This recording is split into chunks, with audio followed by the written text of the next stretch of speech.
Qui pose question là? Il faut regarder là-bas, la caméra est là-bas. Alors, monsieur le député, vous avez rencontré le secrétaire général de la préfecture au sujet de l'embargo de l'État sur le gaz, notamment, et les céréales pour le bétail aussi. Quelles ont été les explications de l'ASG? Après cette rencontre avec le secrétaire général de préfecture, je pense qu'il faut confirmer, et je suis très ferme là-dessus. On est véritablement en train d'organiser l'embargo à La Réunion. Le préfet de La Réunion est en train de tout mettre en œuvre pour étouffer la population rayonnaise. J'ai posé la question au secrétaire général et puis à son spécialiste, juste à côté de lui, qui l'accompagnait dans ce rendez-vous. Qu'est-ce qu'ils mettent en avant concernant les bonbonnes de gaz? Ils mettent surtout en avant le fait qu'il y a un problème de sécurité. Mais le soir, il n'y a plus de barrage, il n'y a plus personne dehors. Où est? J'aimerais bien savoir où est le problème de sécurité. Et puis, ils mettent en avant le fait que ce sont les chauffeurs de camions qui ont peur. Mais peur de qui? Il n'y a pas de souci à ce niveau-là. Et donc, si c'est le cas, ben, je souhaiterais lancer un appel aux chauffeurs et leur dire qu'il n'y a pas de souci à avoir, puisque les barrages sont levés le soir. Et deuxièmement, concernant la journée, tous les barrages vont vous laisser passer. Mais s'il y a un problème de sécurité, c'est surtout pendant les périodes où il y a des embouteillages. C'est-à-dire avant le 17. C'était beaucoup plus facile, plus difficile avant le 17, puisqu'il y avait des embouteillages, vous étiez coincés, etc., que là.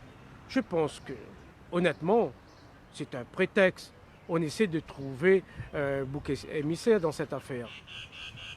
Et il y a eu un couvre-feu aussi pendant Il 5 y a jours. eu un couvre-feu, donc c'est le préfet de La Réunion qui a organisé à travers ce couvre-feu cet embargo. Et j'insiste sur le mot embargo. Il a mis en place une stratégie militaire pour affaiblir, étouffer la population rayonnaise, pour que les gens n'ont plus de force de continuer à mettre en avant leurs revendications, à savoir instaurer la justice sociale à La Réunion, mais aussi c'est une stratégie pour retourner les uns contre les autres. C'est diviser la population. Et une expression très connue qui dit clairement que diviser pour mieux régner. Voilà la stratégie de la préfecture de La Réunion. Et c'est pour cette raison que je le dénonce avec la plus grande fermeté. Je n'ai pas peur, moi, de dire les choses. Et je n'ai pas l'habitude de mâcher mes mots. Donc voilà ce qui se passe à La Réunion. Je demande au préfet de La Réunion de tout mettre en œuvre afin que les Rayonnaises et les Rayonnais ne soient pas victimes de cette politique d'embargo. La Réunion est un département français. La Réunion n'est pas une souffrance en deux mots. Il y a eu des événements à Paris et dans d'autres régions de l'Hexagone. Jamais il y a eu d'embargo. Jamais on a organisé la pénurie pour étouffer la population. Pourquoi à La Réunion? Mais ça suffit. La Réunion ne doit pas encore et toujours subir ce système colonial. Il faut arrêter avec cela. Et le peuple aujourd'hui, justement, dénonce ce système colonial. Alors pourquoi, quand on dénonce, eh bien on sanctionne. On sanctionne. C'est pas normal. C'est pas acceptable. Et là, c'est le député de La Réunion.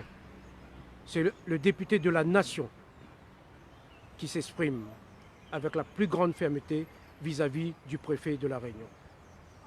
D'ailleurs, vous n'avez pas voulu le rencontrer lui.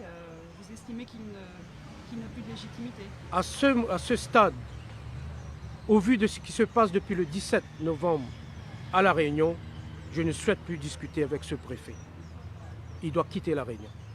Il n'a plus sa place ici. Est-ce qu'il y a moyen de saisir le droit, saisir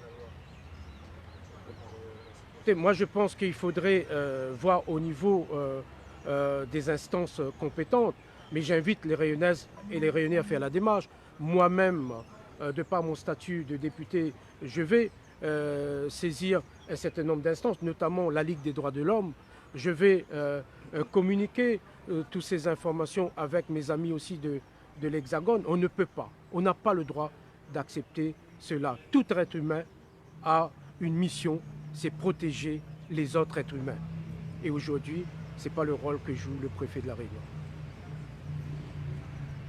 Des femmes et des enfants ont été gazés à la possession il y a quelques jours. On me dit que des femmes et des enfants et l'EHPAD de la possession a été gazé, c'est-à-dire des personnes dépendantes, des personnes âgées ont été gazées. Hier, j'ai vu dans une vidéo hier soir qu'on a bousculé des gens, on a poussé des gens, quelqu'un, heureusement qu'il s'en sort quand même avec pas trop de mal, mais il était quand même dans un état de choc et il a été blessé aussi. On voyait dans la vidéo le sang qui coulait sur tout son corps, c'est pas normal.